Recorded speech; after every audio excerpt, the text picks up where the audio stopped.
नमस्कार दोस्तों, Nancy boutique channel में आपका फिर से स्वागत है। आज मैं लाई हूँ एक नई वीडियो जो कि आप लोगों के लिए बहुत ही जानकारीवर्धक होने वाली है। इसमें बहुत सी जानकारियाँ मिलेंगी। तो उससे पहले अगर आप मेरे चैनल पे नए हैं तो मेरे चैनल को सब्सक्राइब कीजिए, वीडियो पसंद आए तो लाइक कीजिए और ज़्यादा से ज़्यादा शेयर कीजिए ताकि ये जानकारी सभी तक पहुँच सके। तो आज का हमारा टॉपिक है सिलाई का काम करने से पहले ये गलतियाँ कभी ना करें। तो कई गलतियां ऐसी होती हैं जिसे हम जाने अनजाने कर देते हैं, हमें उसके बारे में नॉलेज नहीं होती। जैसे हम बुटीक या कोई भी अपना काम शुरू कर रहे हैं तो बिगनर्स लोगों को नहीं पता होता कि हमें क्या करना चाहिए क्या नहीं। वो तो बस बिना नॉलेज के कोई ना कोई काम अपना करना शुरू कर देते हैं कि हमें ये काम करना है। तो आज मैं इसी पॉइंट को लेकर आई हूँ कि आप लोग किस तरह से अपना बुटीक या कोई भी काम शुरू करें। तो चलिए फिर आगे बढ़ते हैं। तो जैसे हर लेडीज़ का सपना होता है कि अपना इंडिपेंडेंट हूँ मैं, लेकिन खाली सपना देखने से तो नहीं पूरा होता ना। उसके लिए हमें बहुत कड़ी मेहनत करनी पड़ती है कि सुबह जल्दी उठिए, जल्दी जल्दी अपना काम निपटाइए। उसके बाद अपना जो भी काम आप कर रहे हो, सिलाई कर रहे हो, पार्लर है, उस चीज़ को आप प्रॉपर तरीके से करो। ये नहीं कि बस बुटीक खोल लिया हो गया, है ना। तो उसके लिए हमें बहुत ही मेहनत करनी पड़ती है क्योंकि हर इंसान की इच्छा होती है कि हम अच्छे अपने स्टेटस बनाएं, पैसा हो हमारे पास, बच्चे हमारे थोड़ी थोड़ी चीज़ों के लिए तरसे नहीं। तो इसके लिए ही हर लेडीज चाहती है कि मैं घर गृहस्थी से निकल के कुछ अपना भी वजूद बनाऊं। तो उसके लिए हमें बहुत ही मेहनत करनी पड़ती है और मेहनत खाली सोचने भर से तो होती नहीं, उसके हमें बहुत मेहनत करनी पड़ती है। उसमें हमारे परिवार का भी योगदान होता है। तो सभी लोगों के मिलके ही हमारा जो है अपना वजूद बन पाता है। तो उसके लिए हमें बहुत मेहनत करनी है। जैसे बुटीक है, बुटीक में अगर आप काम कर रहे हो तो अपना सेल्फ रिस्पेक्ट बना के करिए। जैसे कई बार होता है हम कस्टमर का क्या करते हैं, घर जाके भी नाप ले लेते हैं, है ना। कई बार कपड़ा नहीं लेकर गया कस्टमर तो उसको हम पहुंचा देते हैं। जैसे कि मैं भी कई बार ऐसा कर देती हूँ, लेकिन मेरे बच्चे भी गुस्सा करते हैं, मम्मी होम डिलीवरी थोड़ी ना देनी है। जिन्होंने अगर नाप दिया है आपको वो अपने आप लेकर जाएगा। मान लीजिए आप बुटीक पे नहीं मिले, वो घर दे गया, ठीक है, आप ले आए। कई बार ऐसा इमरजेंसी हो जाती है कि वो बीमार है, नहीं आ पाया बुटीक पे, तो हम जाके नाप ले आए। लेकिन कम से कम अब वो ले तो जाए ना, बुटीक पे आके ले जाए अपना काम है। कई बार कई कस्टमर क्या करते हैं, महीनों कपड़ा उठाते नहीं है।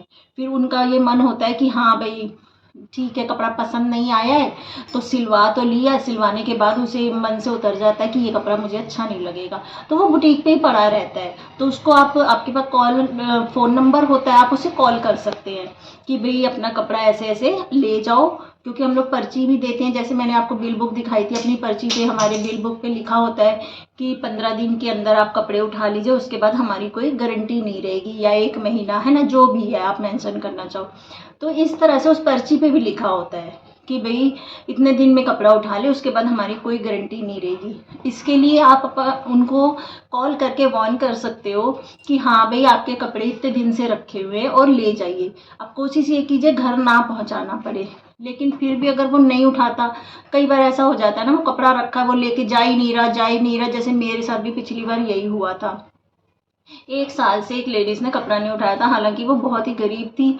लेकिन गरीब है ठीक है, मैं तो उससे बहुत ही कम सिलाई ले रही थी, उसके बावजूद भी उसने कपड़े नहीं उठाए। फिर मैंने क्या करा, दीपावली थी 2-4 दिन बाद, तो मुझे दीपावली की सफाई कर रही थी, तो मैंने क्या किया, सारे कपड़े पैक किए। मैंने कहा चलो कोई नहीं, अगर नहीं भी पैसे देगी तो ठीक है, हो सकता है बहुत ही ज़्यादा लाचार हो, वो नहीं कर पा रही हो। तो मैंने क्या किया, उनके घर कपड़े पहुंचा दिए। अब उसकी सेल्फ रिस्पेक्ट पे बात आ गई। वो कहने लगी नहीं मैं पैसे दे आऊँगी, कपड़े ले जाओ आप वापस, मैं कल आऊँगी। मैंने कहा बहन तेरा 1 साल से कल आया नहीं है और कल किसी का नहीं आया, ये आप भी जानते हो। जो है आज है, अभी है, कल कभी किसी का नहीं आता। तो हम भी यही सोच के चले, कल हमारा कभी नहीं आता है। हमें जो करना है, जो डिसीजन लेना है वो हमें आज ही लेना है। तो मैं दे तो आई कपड़े, काफ़ी बड़बड़ाती रही। मैंने कहा कोई नहीं बहन, अगर तुम्हारा ज़्यादा ज़रूरी है, तुम्हारे पास पैसे नहीं है, कोई बात नहीं है, आप इसे पहनो, 1 साल हो गया है, आप पहनो कपड़े, मुझे कोई दिक्कत नहीं है। मन करे आपका, आपके पास हो पैसे कभी तो आप दे जाना। चलिए ठीक है, मैं दे आई कपड़े। फिर 3-4 दिन बाद उसका हस्बैंड आया, ड्रिंक कर रखी थी, तो कहने लगा लीजिए मैडम आपने कपड़े देकर आए थे, ये पैसे। मैंने कहा आपकी मैडम तो कह रही थी पैसे हैं नहीं है, हस्बैंड पैसे नहीं देते हैं, घर पे ऐसे ऐसे करने लगी हैं। तो कह रहे नहीं नहीं मैडम पैसे तो पड़े ही रहते हैं, लेकिन आपके पास तो 1 साल हुआ है, हमारे तो जेंट्स टेलर के पास 3-3 साल पड़े रहते हैं। फिर मुझे आ गया गुस्सा। मैंने कहा अच्छा इसका मतलब भाई साहब आप लोग का काम ही यही है कि कपड़े डाल के छोड़ दिए उसके बाद उठाना नहीं है। ऐसे थोड़ी ना होता है, सामने वाला भी अगर कोई काम कर रहा है तो वो भी तो अपनी ज़रूरतें पूरी करने के लिए कर रहा है, इसलिए थोड़ी ना कर रहा है कि आपने डाल दिए कपड़े और हम पड़े हैं। तो फिर कुल मिला के मेरी पेमेंट आ गई, कोई नहीं। अब वो डेली वहाँ से निकलती है कपड़े पहन के, अब मैडम नमस्ते करती रहती है, पहले तो उसने रास्ता ही बदल दिया था। तो इस तरह से देखिए हमें कहीं कहीं करना भी पड़ता है, हो सकता है हमारी नीड से ज़्यादा उसकी नीड हो, तो इसमें कोई दिक्कत नहीं है। आप जहाँ कोऑपरेट करने की ज़रूरत है आप कर सकते हो, है ना। और दूसरी बात ये हो जाती है कि कई बार जो है हमें सामान में कम ज़्यादा भी करना पड़ता है, या सिलाई का रेट है हमें कम ज़्यादा भी करना पड़ता है। कभी भी आप काम में ये कसम खा के मत बैठो कि मैंने अगर 500 रुपये बता दिए है अस्तर वाले सूट का या किसी चीज़ का A to Z, मैं एक एग्जांपल दे रही हूँ।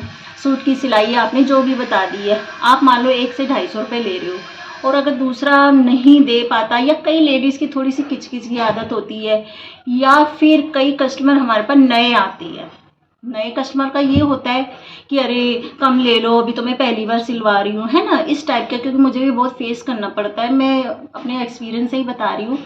तो वो लोग ऐसे कहते हैं कि भाई थोड़े से कम कर लो, अगली बार सिलवाऊंगी तो ले लेना। वो ऐसा भी होता है कि वो हमें ना आजमा रहा होता है, ट्रायल लेना चाहता है कि आप कैसा काम करते हो। तो उस चीज़ के लिए हमें धैर्य रखना है, और जो है थोड़ा कम ज़्यादा तो देखिए बिजनेस में चलता है, किसी चीज़ के लिए आप व्यापार में कभी भी कसम खा के नहीं बैठ सकते।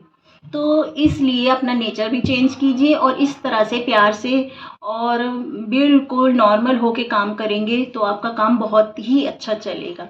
बस ये ध्यान रखिए अपना सेल्फ रिस्पेक्ट कहीं भी नहीं आपने खोना, कहीं भी आपने स्वाभिमान अपना नहीं खोना। और अगर इस तरह से अगर हम काम करते हैं, आपका भी जो है व्यवहार लोगों के साथ अच्छा रहेगा। अपने आप को कूल रखना है, कभी भी धैर्य नहीं खोना है, और उनके साथ बहुत ही अच्छे से लंबे समय तक आप काम करेंगे। हमें कस्टमर के साथ ये तो है नहीं एक ही बार आपने सूट सिलना है या उसने एक ही बार आना है। अगर आपका नेचर अच्छा होगा तो वो बार बार कस्टमर आएगा, नए नए कस्टमर भी लाता है। तो ये ऐसा होता है ना, एक कस्टमर आता है तो 4 लेके आता है, और एक जाता है जस्ट अपोजिट होता है कि वो 4 लेके भी जाता है। क्योंकि औरतों की आदत जैसे आपको पता होती ही है कि भी हाँ वो टेलर तो ऐसा है, वो ऐसा करता है ना, ऐसे अकड़ के बोलता है। तो ये चीज़ें होती है औरतों की। और वैसे ही अगर आपका काम अच्छा होगा तो वो 4 को बताएगा हाँ ये फला बुटीक वाला काम बहुत अच्छा करते हैं, तो पैसे के लिए भी किचकिच नहीं करते। कभी 10, 20, 50 अगर कम भी है नेक्स्ट टाइम दे जाऊंगा तो कोई बात नहीं, दे जाएगा। तो इस तरह से हमें व्यापार में बहुत ही अपने व्यवहार को अच्छा और रखना है, नॉर्मल रहना है। तो अब बारी है आज के कमेंट की। तो आज का कमेंट जस जी का है, जो बता रहे हैं कि 2-3 महीने में वो जो है अपना बुटीक खोलने वाले हैं, और उन्होंने 3 साल से कम वो घर पे ही बुटीक चला रहे थे हैं। तो अब ये मुझे नहीं पता ये लेडीज़ है जेंट्स है, तो जो भी है जस जी बहुत बहुत मुबारक हो, आप अपना बुटीक रोड पे खोलने जा रहे हैं। तो जस जी के अंदर भी देखिए 3 साल से घर पे इन्होंने काम किया है, इनके अंदर भी कॉन्फिडेंस आ गया है कि हाँ मैं मार्केट में जो है काम कर सकता हूँ अपनी शॉप खोल के। तो देखिए इसी तरह से आप लोग भी शुरू में घर पे कीजिए, अगर कर रहे हैं या आपके अंदर ऑलरेडी कॉन्फिडेंस है, आपने किसी के साथ काम किया हुआ है, तो आप बुटीक खोल सकते हैं, इसमें कोई दिक्कत नहीं है। तो जस जी मैं आपको बहुत बहुत मुबारकबाद देना चाहूँगी, बेस्ट ऑफ लक, आपका बुटीक बहुत ही अच्छा चले। तो चलिए फिर मिलते हैं अगली वीडियो में, तब तक के लिए नमस्कार।